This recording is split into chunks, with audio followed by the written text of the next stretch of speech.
Et puis à côté du motocross, la Côte d'Ivoire aime bien les sports mécaniques puisqu'il y a une bonne nouvelle du côté du rallye. Ah, c'est la grosse nouvelle du week-end. La Côte d'Ivoire championne d'Afrique du rallye. Gary Chen et Romain Gomas, champions d'Afrique du rallye, ils ont terminé en tête du rallye de Madagascar. Ils dévançaient d'abord de 8 points le Zambien qui était le champion, le tenant du titre. Et ils ont réussi quand même, les Zambiens, bien sûr, à diminuer l'écart. Ils sont revenus à 1 point, mais Dieu merci, la Côte d'Ivoire a fini avec 189 points, 188 pour les Zambiens. Le champion d'Afrique, c'est Gary Chen et Romain Gomas. Cela fait pratiquement bon nombre d'années qu'on a pu remporter. Oui, le dernier titre, c'était qui? Alain Ambrosino, le président actuel de la fédération. C'était en 1987. Ouais. Il a remporté en 83, 86, 87 et puis plus jamais on a eu ce trophée. Aujourd'hui, nous sommes champions d'Afrique du rallye. Nous sommes les rois du volant. C'est une très bonne nouvelle en tout cas pour la Côte d'Ivoire. Et puis une autre bonne nouvelle certainement sur ce plateau. J'espère que vous nous apportez de bonnes nouvelles, monsieur Toussaint Djei. C'est sûr que vous ne le connaissez peut-être pas. Bonsoir déjà. Bonsoir. Vous ne le connaissez peut-être pas, mais sachez qu'il a été témoin d'une page importante du rugby ivoirien. Il était capitaine de cette équipe qui allait combattre pour la Côte d'Ivoire, combattre entre griffes bien sûr. En 1995, la participation de la Côte d'Ivoire à la Coupe du monde de rugby, c'était en Afrique du Sud, avec un certain Max Brito, où malheureusement le guerrier Max Brito est donc ressorti de cette compétition avec de grosses séquelles. Et justement, vous êtes venu nous parler d'un tournoi qui est dédié à ce joueur.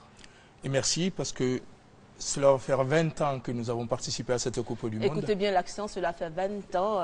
Il faut préciser qu'il vit à Toulouse depuis bon nombre d'années, donc il a pris la couleur locale. Merci. Cela fait 20 ans que nous avons participé à cette Coupe du Monde. Et pour commémorer ces 20 ans, on a décidé de rendre hommage à notre ami, à notre frère, Max Brito, qui est tombé pendant ces matchs contre le Tonga le 3 juin. On a les images donc de cet accident, on va dire. Le stade était à Chicomble. Hein? Oui, le stade c'était à Rustenburg et Max qui prend un ballon qui arrivait juste au contact des autres joueurs.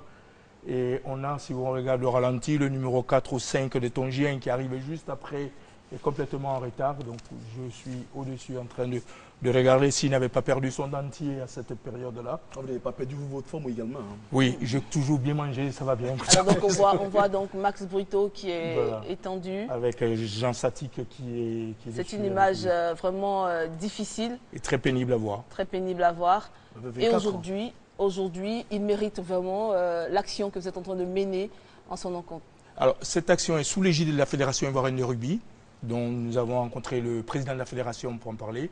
Et elle est sous le parrainage effectif de monsieur le président de l'Assemblée nationale, qui est d'ailleurs notre président d'honneur de la Fédération ivoirienne de rugby, et sur aussi la présidence du ministre des Sports. Donc on essaiera de rendre hommage à Max Brito pour ce moment-là, et essayer aussi de rehausser le rugby et d'en parler le plus souvent possible. Et quels sont les joueurs qui seront donc invités à ce gala? Alors, les joueurs qui seront invités, on essaiera de faire entrer le maximum des joueurs qui ont participé déjà à cette Coupe du Monde en 1995 en Afrique du Sud.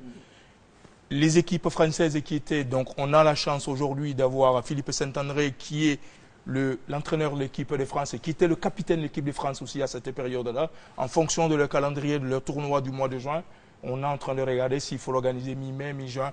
Donc cette date n'est pas encore bien définie et ça va faire que ce moment-là sera un moment agréable, un moment aussi de festivité, et aussi rendre vraiment hommage à Max Brito, que je pense qu'on ne l'a pas oublié dans le cœur de tous les Ivoiriens et que ce moment-là, on va amener la Fédération ivoirienne de rugby à essayer d'apporter le maximum de compassion pour lui et aussi remercier le ministre des Sports qui en amène au maximum, qui aide aussi la Fédération à apporter au niveau de l'équipe nationale et qui va organiser et qui met en place une nouvelle organisation pour le rugby pour la saison prochaine. Vous savez qu'il y a un championnat national de rugby. Tout à l'heure, vous nous donnerez vos impressions sur ce championnat. Le temps pour nous de donner les résultats de la journée qui s'est déroulée samedi. Le top 6, la SOA était face à l'INJS.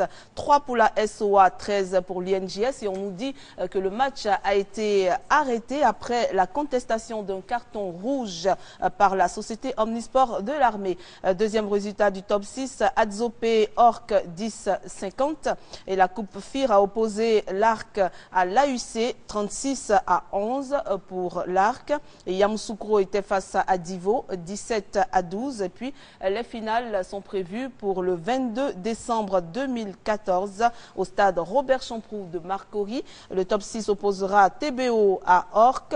Ce sera à 16h. Et puis plus tard, la Coupe FIR opposera Divo à Arc. Qu'est-ce que vous pensez du championnat national de rugby? Alors aujourd'hui, on a un championnat qui a commencé tout doucement et qui a perdu un peu au niveau international.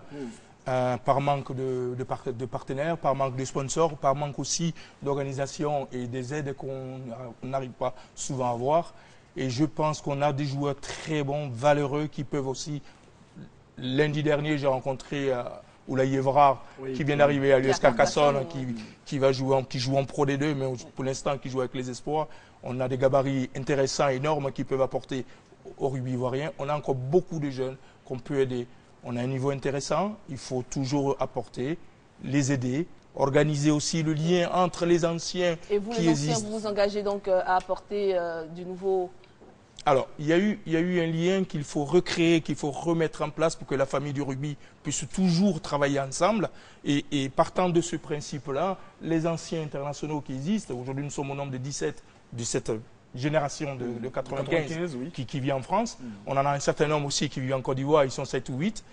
Tout ce monde-là sont capables d'apporter, avec la collaboration de la Fédération ivoirienne de rugby, essayer de trouver des moments pour essayer d'organiser des dons, des jeux, pour que les petits puissent moins avancer dans ce sport. Amener aussi au niveau des écoles, ça existait déjà, mais promouvoir le plus ce sport, parce que nous, si nous sommes là aujourd'hui, c'est grâce au rugby, il ne faut pas l'oublier. Et partant de ce principe, on peut redonner que ce qu'on a reçu et on est tous prêts et ouverts avec la fédération pour essayer de travailler dans ce sens. On vous encourage en tout cas à aider la nouvelle génération à avancer dans le rugby. Il y a d'autres anciens, eux aussi, qui s'y mettent. Il s'agit de la natation. Les anciens de la natation